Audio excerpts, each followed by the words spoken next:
welcome to another episode of Masonboro Island Connections. You are looking at Masonboro Sound. You'll see some salt marsh in the front, and in the back you can actually see Masonboro Island.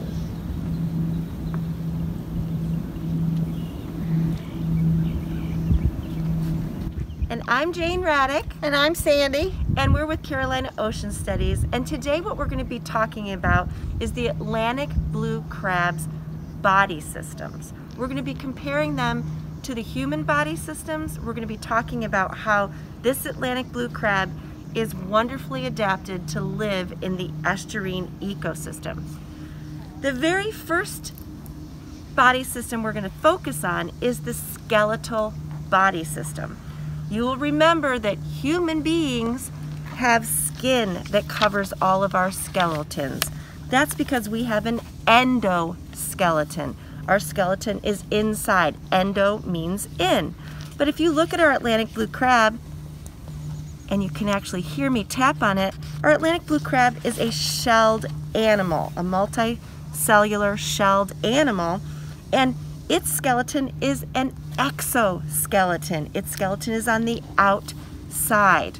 All right, so skeletons have a lot of jobs to do, and the human skeletal system as well as the Atlantic blue crab skeletal system are similar in that they both provide shape for the animals. If the humans didn't have a skeleton, we would just be a clump of soft body parts.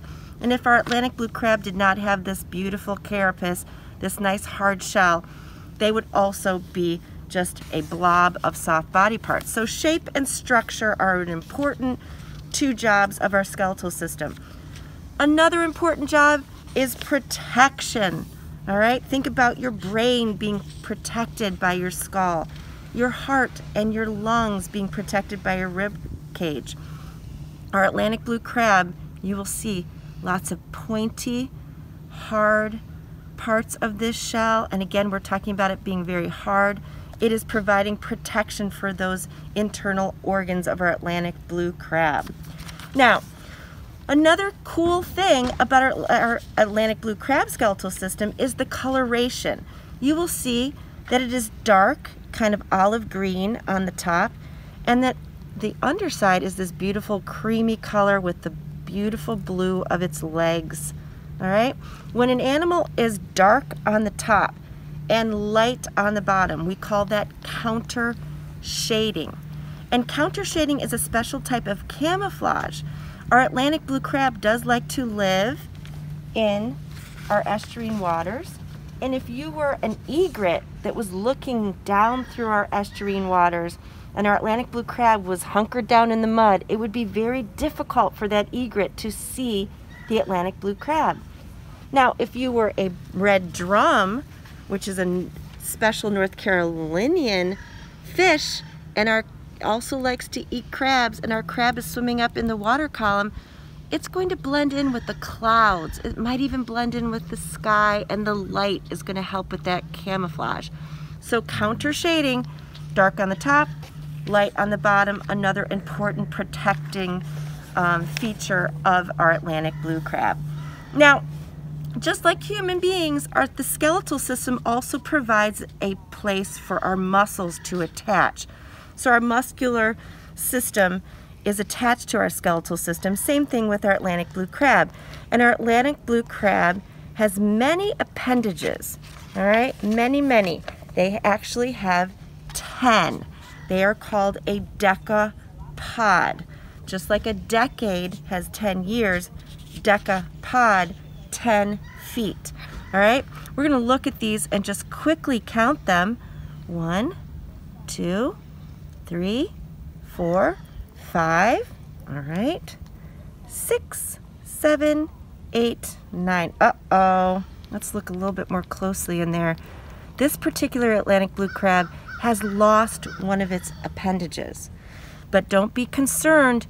Every time our Atlantic blue crab molts, which is the way an animal with an exoskeleton often grows, they have to pop off that outer shell when they're too big for it and regrow another one. It's going to have an opportunity to regrow that particular appendage. All right, let's look at these appendages real quickly. I'm going to start with these middle appendages. These are the walking legs of our Atlantic blue crab. There are muscles in there, there's tissue in there. They're very pointy. That's because our estuary has this mud that you can sink into, this pluff mud, but these Atlantic blue crabs can scurry across that mud without getting stuck. I want you to look at these back appendages.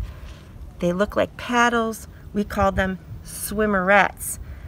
They look like paddles. We call them swimmerettes. I bet you can guess what they do with them. Yes, they swim all through our estuary using those swimmerettes.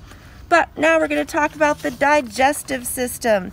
So I hope you brush your teeth and get calcium, because the human digestive system starts in our mouth with our tongue and our teeth and our saliva. But you can see that mouth opening right here. But I'm not scared it's going to chomp on me. It doesn't have enough chomping power to hurt me. But I want you to look at these pinchers. And I want you to look inside those pinchers. The Atlantic blue crab's digestive system actually starts inside of its pinchers with those tooth-like projections. And they can use the sharp ones to pull and tear at their prey, and they can use the flatter ones to crush it, and then they bring it right to their mouth parts to break down further all of the food that they eat. And they're scavengers. They'll eat something alive, they'll eat something that's dead. They're very adapted to be able to find food and survive in the estuary. All right, number one job of the digestive system is to bring in food to get energy to our Atlantic blue crab. The same with us. Let's talk a little bit about the respiratory system of our Atlantic blue crab. At home, I hope you're going to take a big breath in and let it out. Okay? We are breathing with those lungs we talked about before.